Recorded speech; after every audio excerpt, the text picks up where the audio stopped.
Hello and welcome back to Creepy Cutie Crafty. Welcome back to yet another crafting video with me, Heather. Hi guys, how are we doing this week? So yeah, this week I am continuing with my Sashiko bag project. I've finished these guys off here. I also managed to do some of the bits and pieces in the background now. What you saw me doing last time were these more separate lines, but I've added some extra little dashes here and there to make it look a little bit more like rain, and I'm probably going to be adding a bit more of that over time. But for now, what I want to do is start adding the pattern that's going to be going all the way around the outside edge. So yeah, if you're new here, hi, I'm Heather. I am a crafter, an inveterate crafter. I can't stop, it seems. I don't have a problem, but you know, it's going to be a problem. But yeah, I'm in the middle of a couple of projects, one of which is this little massive Sashiko bag that I am currently decorating with various different bits and pieces. I've got some sort of fixed motifs like the Totoro beasties that you just saw, but I've also got areas where I do just patterning, like I have on the first panel. I'll show you what's going on with that one in a picture. But basically what I'm doing is making 3 fairly biggish panels of stitching, and I'm using nice thick Sashiko thread to hold it all together so it's nice and firm and solid. But also I'll be turning those 3 panels into a handbag. This is the second of the 3 panels. The third one I am going to be probably starting next week or the week after, but we'll see, because next week I'm going to be a little bit busy. I'm going to be at the other end of the country, in London, having my little jaunt with Squinks. So yeah, it's great fun, and I'm really enjoying how it's looking, but it is a little bit stiff on my fingers because I'm using lots of recycled denim for this. So this is kind of 2 panels taken from an old pair of jeans. Some of them have like faded areas like that bit there, and I've torn them out or cut them out, and I've been just sort of putting them together carefully in using these sort of Sashiko thread, the Sashiko stitches, to hold it all together. This one is made of just 2 panels. I wanted to only use 2 panels on this one because it's going to have a pocket in the middle, and I didn't want to have too much to work out on this one. I'm not doing strictly correct Sashiko stitches. Anybody who's a Sashiko expert, of which I know many on YouTube, will probably turn around and say, that's not right, that's not right. You're absolutely right, it's not right. I'm not doing particularly strict pattern designs, but I'm just having a bit of fun, and that's the main thing, isn't it, really? But I'm just filling out this area because I want to use the Sashiko stitches to make the bag nice and strong, but also, as I say, a little bit of decoration in there, adding some more, you know, figurative motifs as well as just straight patterning. So it's going well, but I'm trying to use a mix of short stitches and long stitches. I'm not doing this correctly by any stretch of the imagination. I'm not trying to keep the stitches even. I'm not trying to make it tidy like that. I want it to look kind of scrappy and down to earth, because that is my style. I've got to be honest with you. Scrappy and utilitarian is kind of me with my everyday dress. So it's yeah, it fits me. It fits my character. That's the main thing. And of course, if I'm making something for myself, it's going to be for myself. So my personal taste may not be your personal taste. If you want to go for slightly more well balanced, well laid out patterns and bits and pieces like that, then you go right on ahead. I've mentioned them many times before. I'm going to mention them again today, but one of the best Sashiko stitches. Sashiko craft people that I know on YouTube is a lady who works on the channel called The Green Wrapper. I've put a link to her channel down in the description, so go and check her out.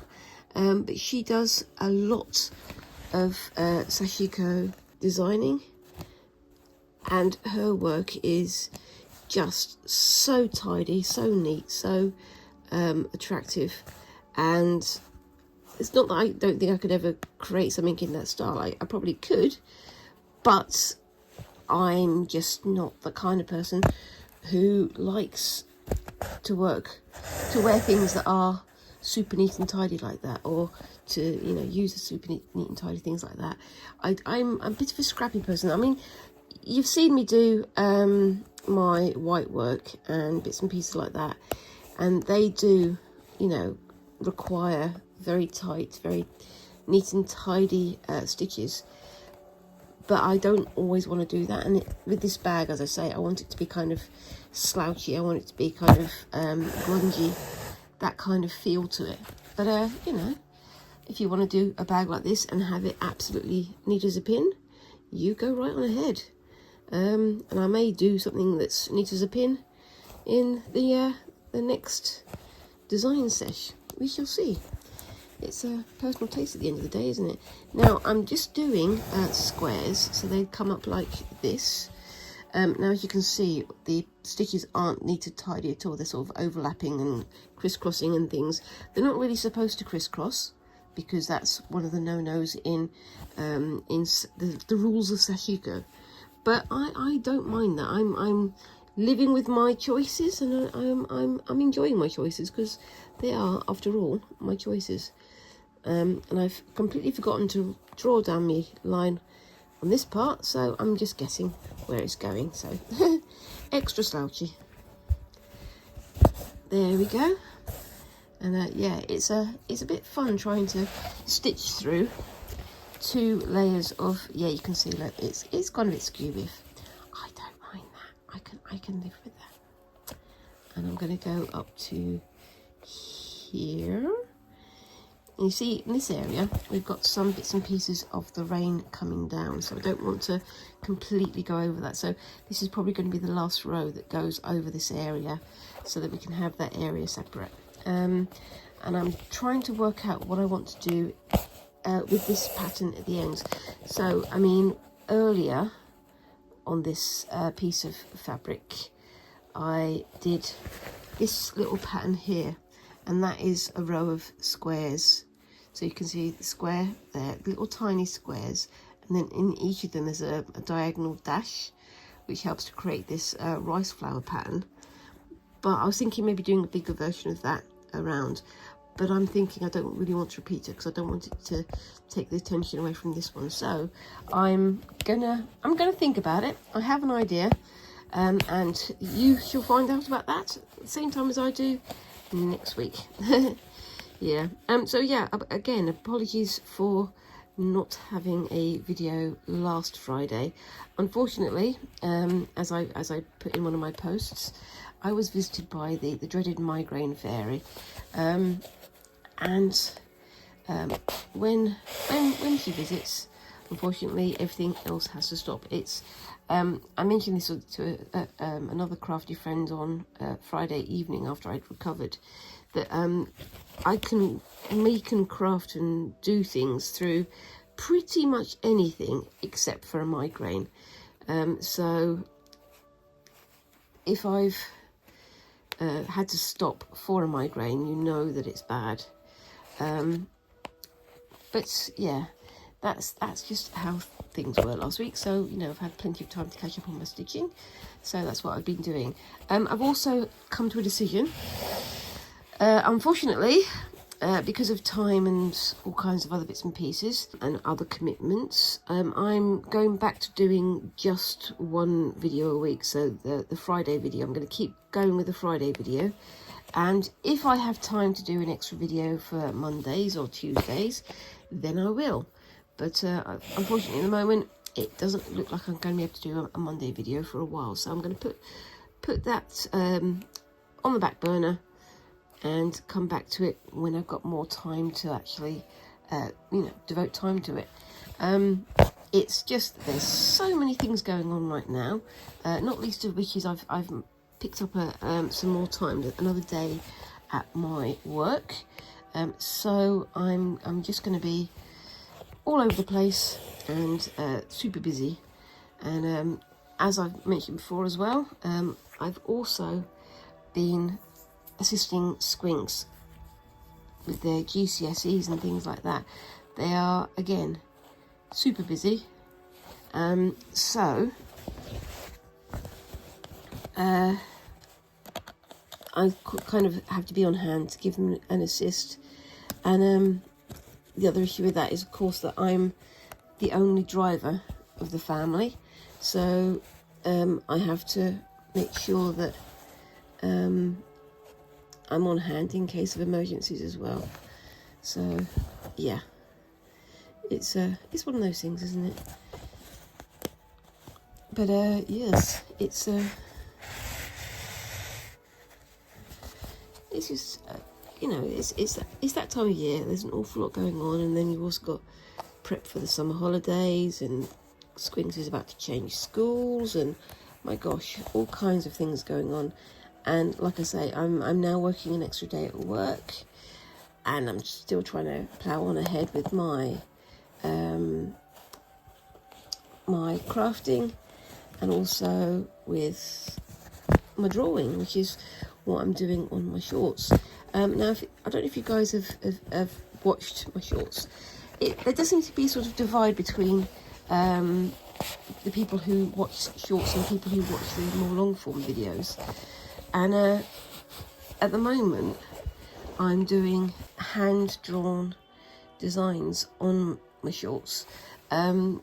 Usually I'd be doing like using my iPad, the drawing options on my iPad, to do designs for my shorts. But I've decided to try and return to doing something a bit more hand-drawn, just to see what I can do, and sort of make sure that I'm not getting rusty in those areas. And I think it's safe to say that I'm not getting rusty. Right, I've got my palm thimble on. I am trying to use it, but I am by no means an expert, and working through super thick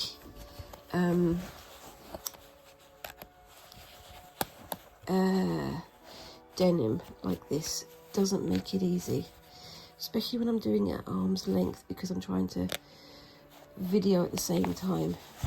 But you know, the more practice I can get, the better I'll get. But yeah, like I say, if you want to know how to use a palm thimble, go and watch The Green Rapper. Yeah, give credit where it's due, absolutely. And definitely The Green Rapper does deserve an awful lot of credit for their skills. But I'm going to stop talking about them because, yeah. But yeah, so I mean, this is sort of gradually going to build up. I've got an idea of what I want to do for it, but that'll be for next week's video. And you'll have to tune in to see that, won't you?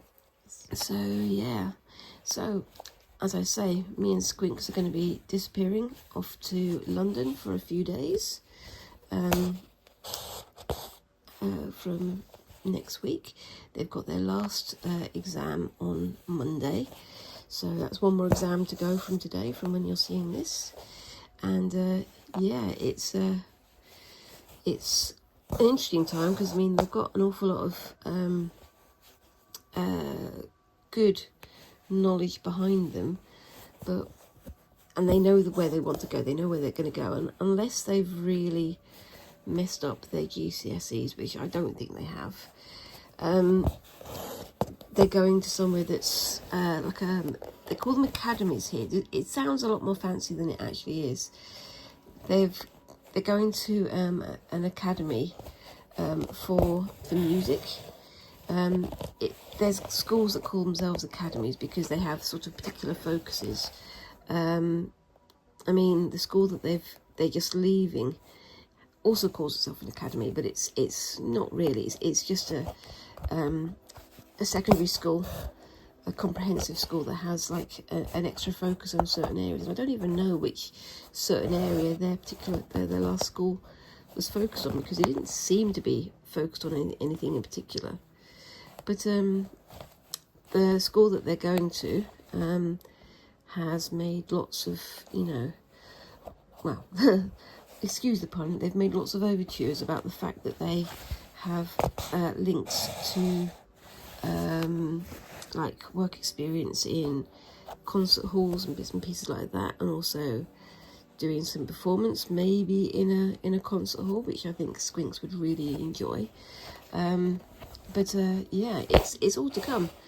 And of course then they've got to think about what they want to do for their for a degree or something like that, if that's what they want to do, or if they're going to go and do some study or an apprenticeship. Oh my gosh, so many things ahead of them, and it's an exciting time, but it is a little bit nerve-wracking. And that's part of the reason why we said we were going to go to London, to have some time away from study and from bits and pieces. But that's a healthy thing to do, I think. That, and also lots of shopping and going to museums and having fun. There's nothing wrong with having fun from time to time, is there? Absolutely not.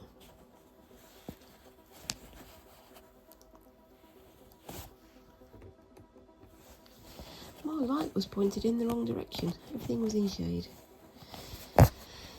But yes. So what else have we got on? So yeah, as I say, we're going to London next week. Am I going to be taking some stitching with me? I am, but it's not going to be either of my current projects. Now, I don't know if you can remember, but way back when I first started doing embroidery, I started doing a tote bag, like a cheap £1 bag, shopping bag, from a store called Flying Tiger, and it had hearts all over it. And I was just having fun learning some stitches and just stitching into this tote bag. Now, I stopped the tote bag ages ago. I seem to always be doing bags at the moment, don't I? It's not a bad thing, but it's just funny that that seems to be the niche that I'm falling into. But anyway, this tote bag was just like a cheap one. It was for sale for £1, and I thought, well, I'm just going to experiment with different stitches and see what I can create, and just use it as an opportunity to learn different stitches and things. So I'm thinking of taking that with me, and just finishing off what I'd started, so that I can post it on Instagram and say, look, Flying Tiger, this is what I did with your bag. Because that was always my intention with that little project, but I never got to finish it. As I say, things sort of fly past so quickly, and you wind up, well, at least I wind up forgetting what I was doing and why I was doing it, and then finding time to do it is tricky. But there's no reason why I can't pick it up now and take it with me when I go to London, and just doodle as I'm sitting in fancy cafes with Squinks and having fancy coffees. It won't be fancy. We're just going to go and find cafes and find places to go. They want to have a look at certain museums. They're really into. They're one of these people who quite often has hyper focuses, and at the moment their hyper focus is the USSR and what happened during the Second World War and things like that. So they've asked to go to the Cabinet War Room museums and the Imperial War Museum in London, which I think they should find quite interesting. It's somewhere that I've actually wanted to go. I think I mentioned this in a video a couple of weeks ago, but when I was doing one of my courses of study, I was doing about heritage. Right, just before I go on any further with this, I'm just going to finish this one off. So what I'm doing is just going back on myself with a small stitch, and then just going back over the last few stitches that I've done. So anyway, yeah, I did a course on heritage and collective memory and all this sort of stuff, and one of the things it looked at was war memorials and how these war memorials went all over the world. And I didn't realise that the cenotaph that we have in London, which is where we have like our Remembrance Day sort of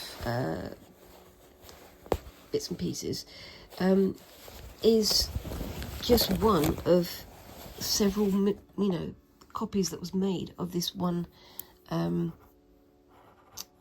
memorial. So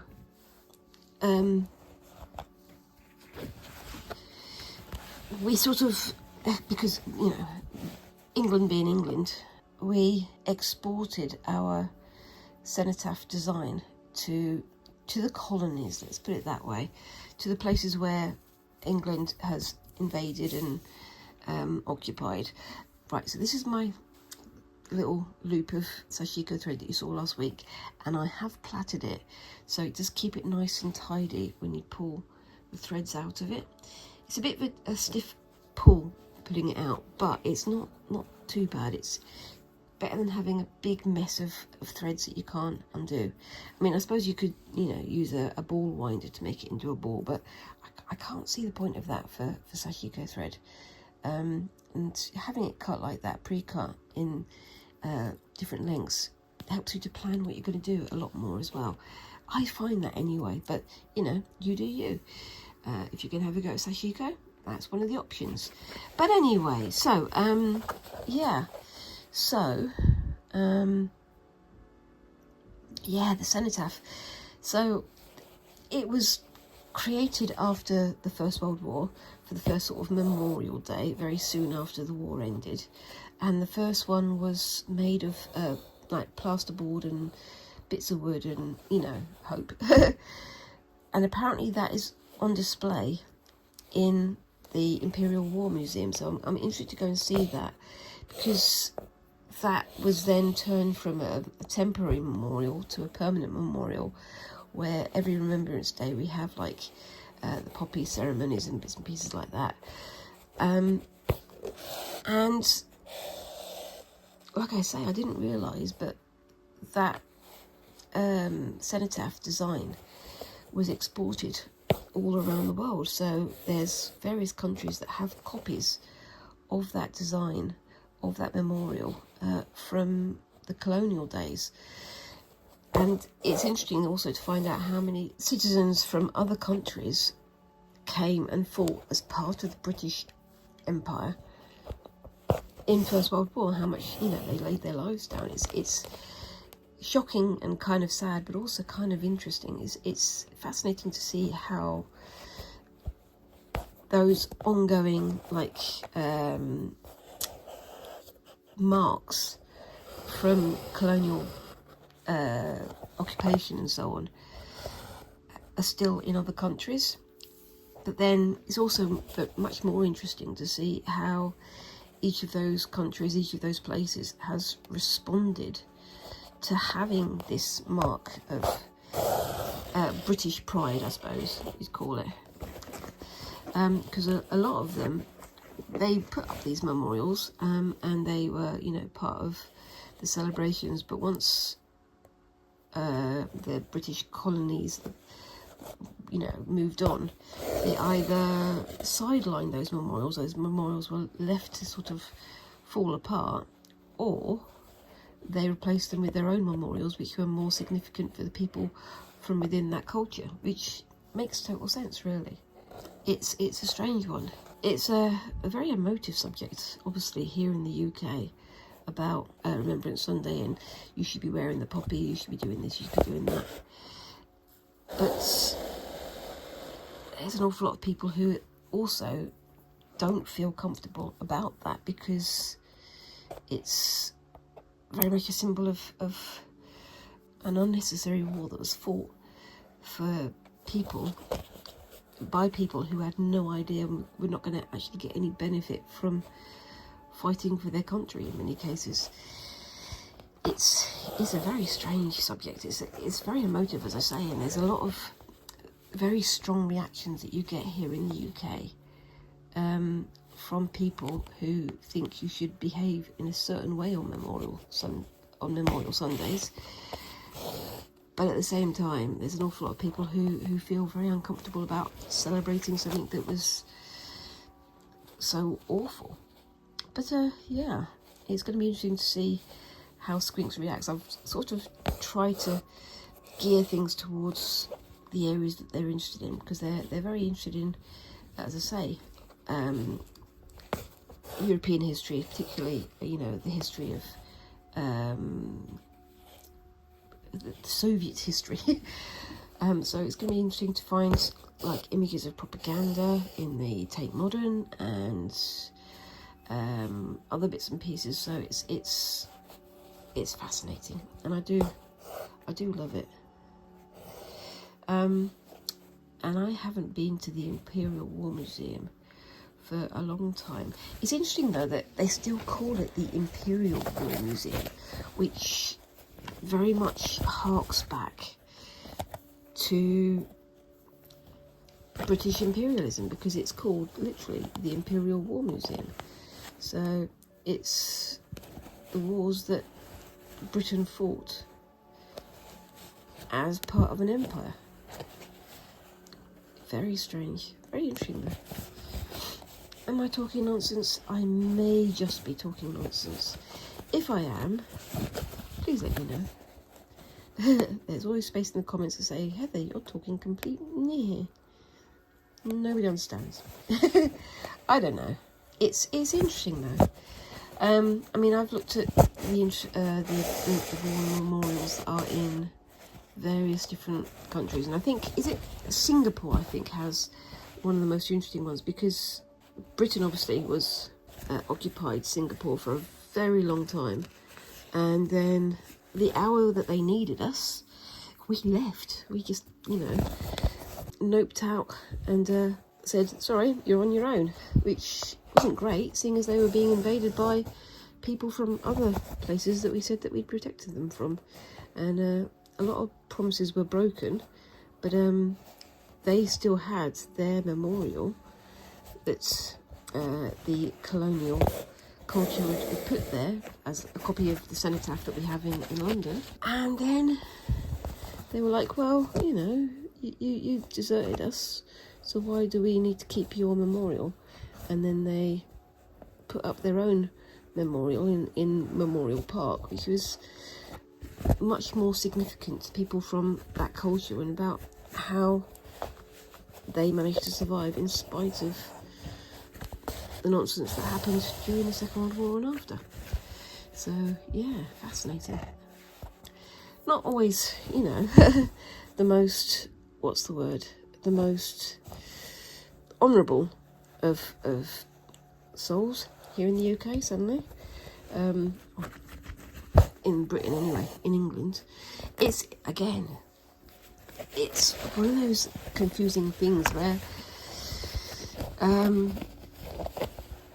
everyone talks about it in terms of Britain, but it's not necessarily Britain that's causing the problems, it's England. Anyway, I'm going to get off that subject in a minute, I promise, but just going to go on to the next line. Oopsie-daisy. And I think that's my half an hour up for this little bit. I'm trying to get my videos under an hour now, because it does take a long time to upload, but there we go, that's the start of that. I think it looks quite nice and neat, and you can still see the rain coming down. I might add some more downward drips as well, but we'll see when I get to that bit. Anyway, let me know what you think of that so far, and I'll try and finish this off today and post it at the end of the video. In the meantime, hang tight, and I'll come back and start talking even more nonsense for the next part of the video. So I'll see you in a bit. Bye. Okay, so I'm back again. and I'm continuing with my little bit of white work now. It's still super fiddly, and still I should be wearing my close-up glasses, but I'm not, because I'm being ridiculous. So just trying to get this next row of Kloster blocks going. So these are Kloster blocks, these white blocks here. I managed to finish off the eyelets that going around the outside edge here, so now I've got to do the Kloster blocks for the next bit of snippings. So I'm just trying to get it nice and even, and getting it onto the last little thing there. Now these are supposed to be 5 by 5, but they are a little bit squiffy, but I'm not worrying too much. Again, this is my first proper piece of white work, so I'm not going to beat myself up too badly if I if I go slightly askew. And I'm just making sure that I double this up, because this is going to be holding down some cut work, so just bear with me. Now for this bit, I'm kind of lining these up with the ones here. So for this one, they're going to be going out that way, and then for this one, they're going to be going that way, and so on. So it all matches up, and it's what I did with the central motif that you saw me making over the last few weeks. And I've done a mark for this square, this shape, on each of the corners, and then I've got to work out what I want to do with all of the extra space that I've got left over. So I've got this space just up here and over here, and I'll just hold on. I am using my new slate frame stand, but it's not particularly good, it's not very strong, so I'm having to be working around that. I'll just show you the central motifs so you can see what I'm talking about. So you've got this little cross here, and over here you can see there's the cross there. That's the bit that I showed in the center. Then you've got the eyelets, and then you've got these ones going around the outside edge that all line up with these ones here, so it creates a second row of Kloster blocks from which I can cut bits and pieces out as well. So I hope that all makes sense. It might not make sense, but it'll make sense once I start doing it, so you can see what I'm actually talking about. So yeah, 1, 2, 3, 4 and 5. Does that go all the way to there? So that goes to there. There we go. It's a little bit of hedging and finagling to try and make it all match up. The other thing is also, because of the pull and the stretch of this, the weave is slightly bowed in places, so I'm trying to follow the line of the weave rather than like using a ruler or anything like that, because that wouldn't make sense. It just wouldn't follow the weave. But yeah, there we go. Trying to make, as I say, these Kloster blocks nice and firm, so that when I do the cutting, it will hold the piece together. But yes, so I'm just going to do a quick little bit of these Kloster blocks. I keep saying Kloster blocks now, don't I? And then in a minute I will just do the little bit of cut work that I'm doing down here, so you can see what I'm talking about. It's nerve-wracking. What I'm trying to do is have a row of other stitches here between the cuts here and the cuts here, so that when I do the pulling, I don't accidentally pull any of these threads out between here, because that can be a risky issue. And I have done that in one place in the central sort of motif area, but I've generally avoided it, but it is a risk. And there's a knot behind there somewhere. Come on, de-knot yourself please. See if I can work out what's going on behind there without actually having to turn it over. Like I say, this slate frame holder it's helpful, but it's not as helpful as I was hoping it was going to be. It was a cheaper option from my local craft store, rather than from a specialist embroidery person. But yeah, it's not been quite as helpful. You can see it's wobbling quite a lot, and I've had to tighten up the screws that hold it in place using pliers, would you believe, because the struts aren't holding up tight enough, but such is life. Anyway, gonna sort this knot out and I'll be back in a sec. So yeah, there we go, sorted the knot out. But yeah, I mean, I do recommend getting a slate frame holder if you're going to do bits and pieces like this. It is making things very much easier on my back. I've had a lot of back pain in the last little while, so you know, anything that helps that to ease off a little bit is a good thing. But I would say maybe go for one from an embroidery specialist rather than just from your local hobby store, because this one isn't particularly good, and I'm kind of not regretting buying. Well, I am regretting buying it, but you know, you live and learn, and at least I know now. The slate frame itself is absolutely fine. It's just the stand that I got to hold it.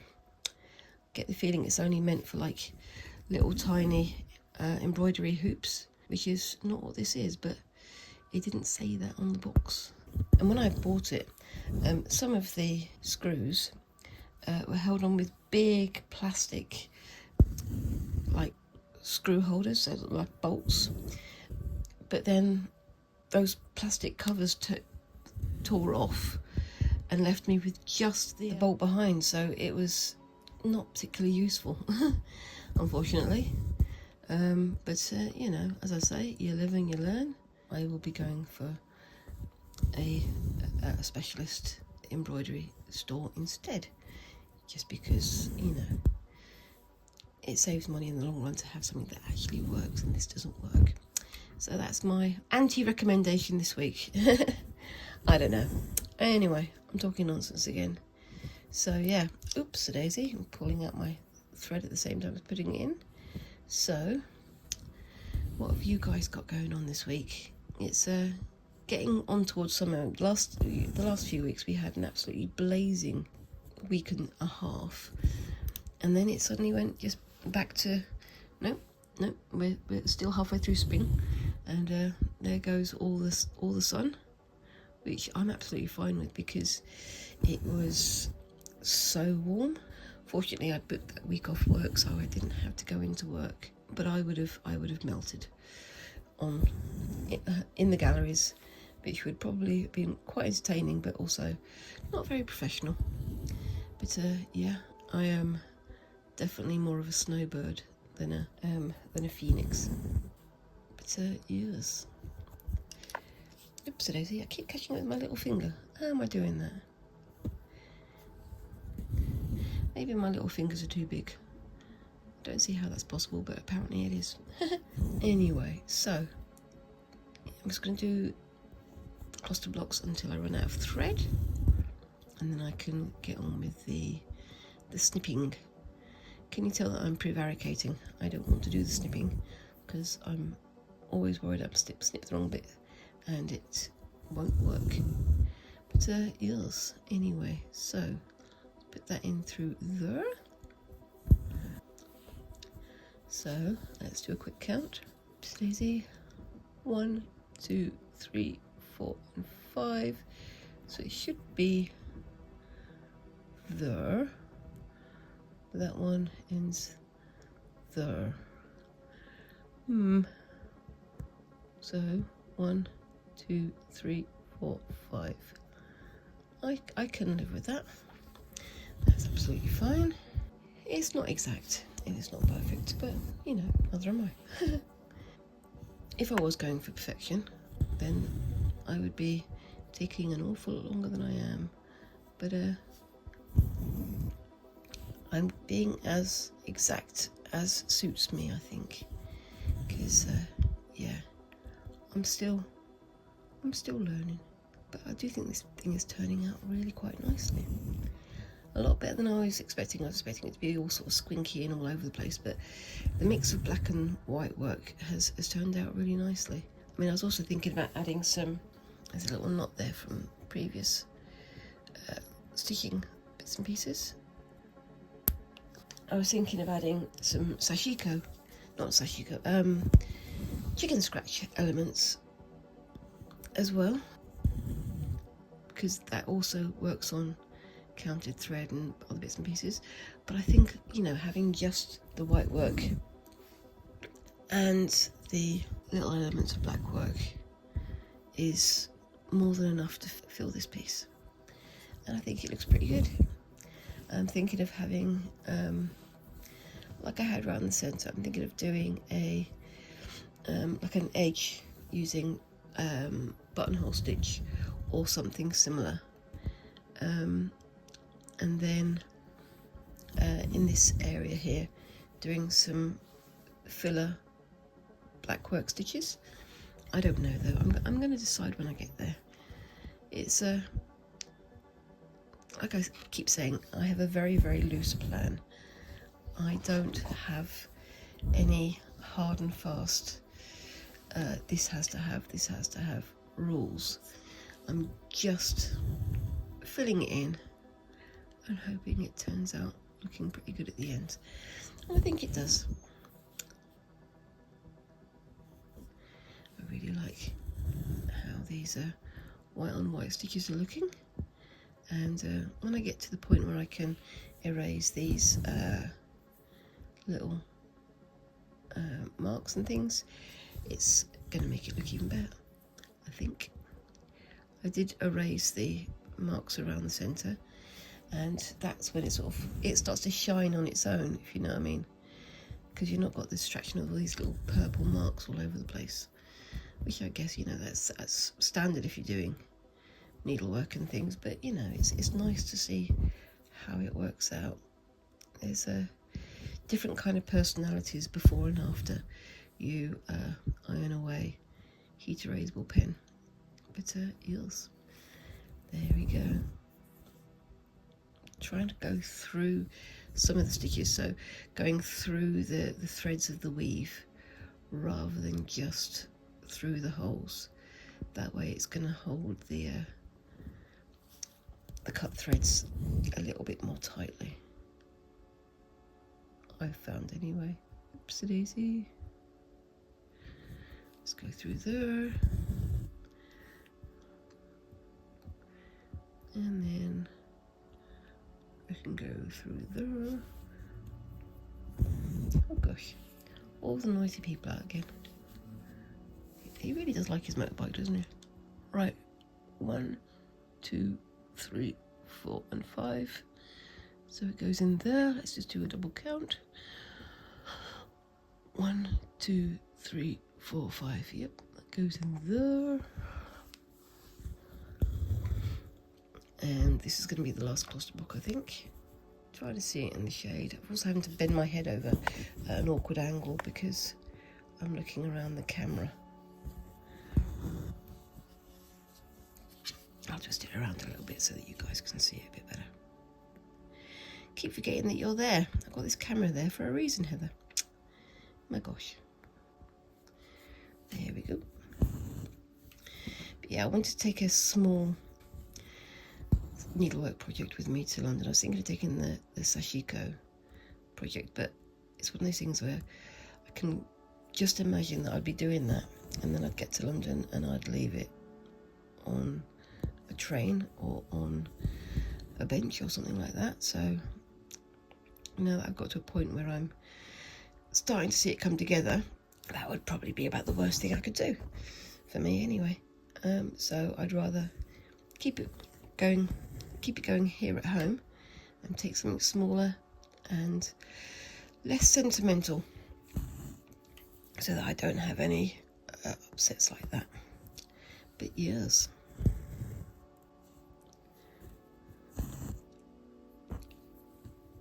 that one might be a bit over, I think, so I'm going to go back through and just go over some of these stitches.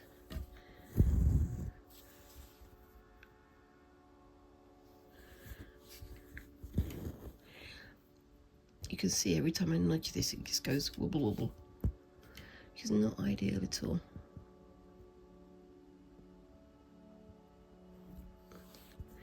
Which is why I'm holding it with my other hand down here. But yeah, there we go. I'm focusing, and you can tell because I've stopped talking, which, you know, I'm sure you guys don't mind the break from me nattering on. But yeah, there we go. Right, one more stitch on this side, and then I'm going to tie that off from the back, and I'll be back in a second. I like that so far though, don't you? Back in a sec. Okay, so as you can probably hear in the background, Squinks has returned home in the middle of filming, so they promised not to make it too much noise, but they might say hi in a bit, I don't know. Anyway, so I need to remove this square, this square, this square, and this square, and this square, and pull the other ones through. So this is a bit that's really nerve-wracking, and in fact I'm going to change my glasses for this one so I don't mess it up. I've done this before and I've got absolutely no qualms about doing it. It's just every time you do it, it gets a bit nerve-wracking. So that's my big thick glass bottle glasses going on, and yep, I can see a lot more clearly, but I've got to be careful not to snip any of my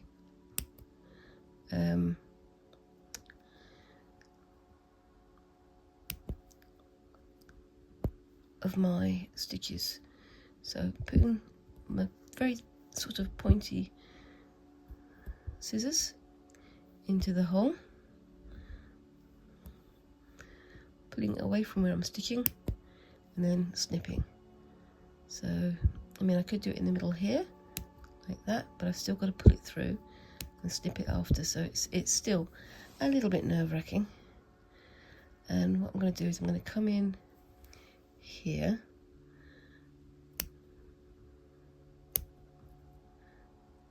snip across where I know I can work it, and then I come in with my tweezers, start pulling it apart like that. Once the first one's done and out, the rest of it gets a lot easier. So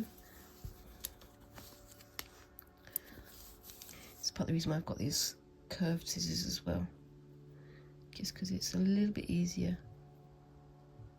to snip in small spaces, and I can come back in and tidy that up later.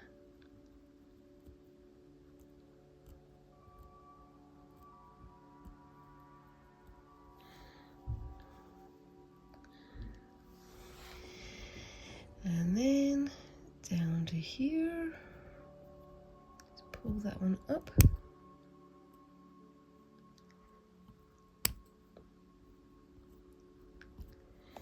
And let's go across here. I'd be careful on the corners because that's where the threads cross over from one part to another.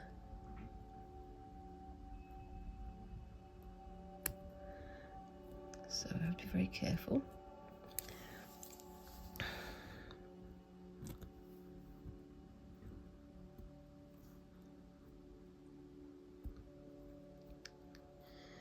And then I can come in with my tweezers,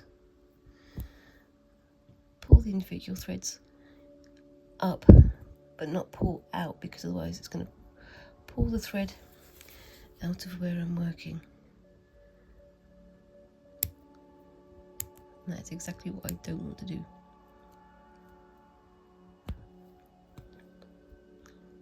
Oopsie-daisy. There we go.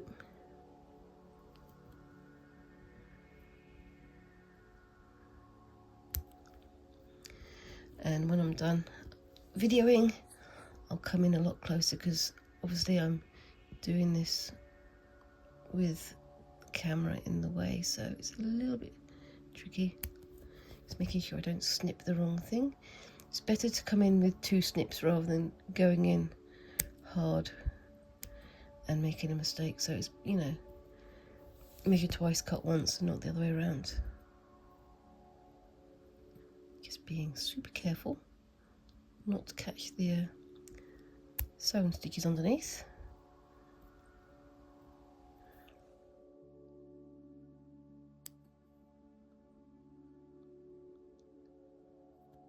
And you can tell how careful I'm being because I've stopped talking again.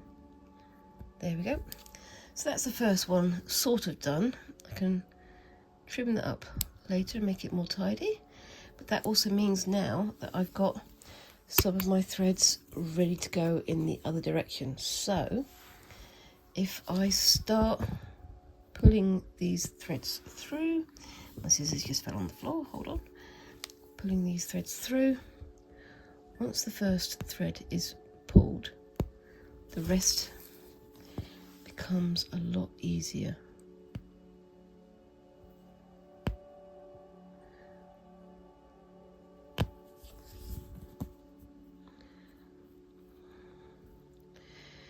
But like I said before, I'm going to be careful not to pull these threads. Once I've snipped here, I don't want to pull from here when I do these threads and lose the pattern, which is very easily done. I've done that once in the centre pattern over there. So yeah, just slowly catchy monkey rather than super speedy and make all the mistakes. There we go.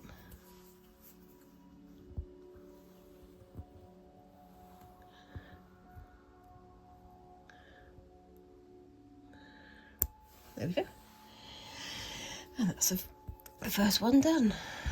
So the next should be a lot more easy to pull out, because once it, you know, it hasn't got its brothers and sisters sitting next to it holding it in place, it does become a lot looser like that, you see.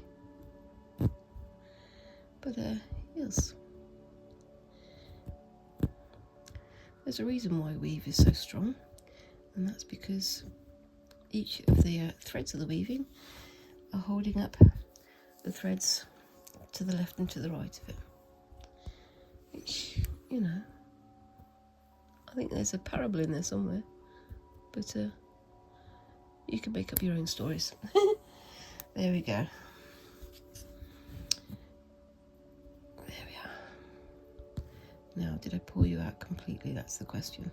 This is what we'll find now. Yep. And because these ones are still anchored, this one's being a bit tighter to pull out. There we go.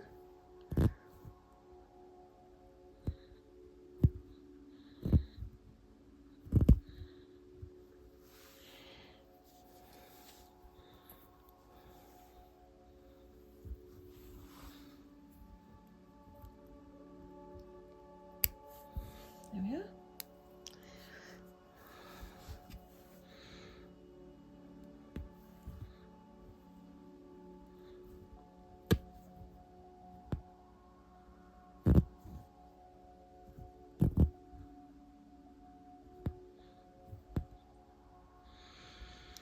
And because I've got the eyelets there as well, that should be an extra layer of security for these threads. But it pays to be careful. As with all these things, you don't want to get to the end of it and make a pretty thing only for it to fall apart because you went in a rush. Well, that's what I'm saying anyway. I could go a lot faster, I suppose, but I'd rather take it slowly and not have to correct any mistakes. This also means that when I do these ones around the outside edge here, doing the holes there, I've got to make sure that I don't pull. So it's where I'm going to have to cut before I pull. Whereas here I sort of pulled and then I cut, because that's where the issues will come.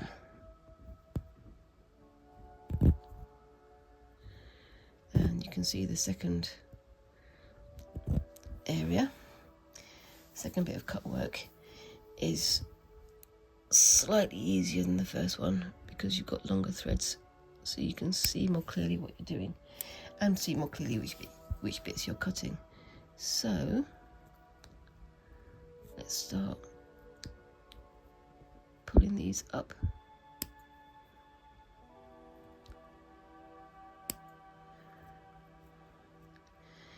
And you can see I'm putting in the middle, then going along to the edge, then snipping so that I don't pull any of the threads underneath.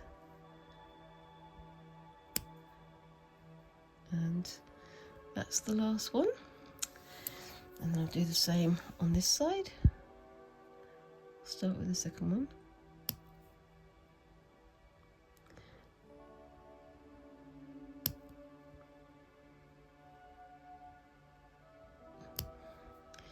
I could have very easily just then have continued cutting down here, but then that would mess up the next row. And I have plans for that. Not quite sure what those plans are, but you'll know at the same time as I will.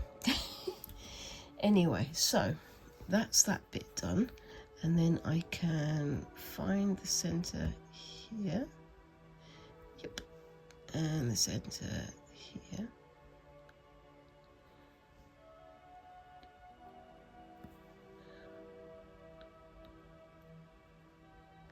Yeah, I've gone a bit squiffy there, but that's okay. I can cope with that. And then I can come in there and snip. So I've managed to pull one there that I shouldn't have pulled, but that's fine. I can work around that. As long as there's, you know, several threads here, I can weave them into the patterns that I want to weave them into, which is essentially what I'm going to be doing anyway. So pull that one through, and then again through upside daisy there,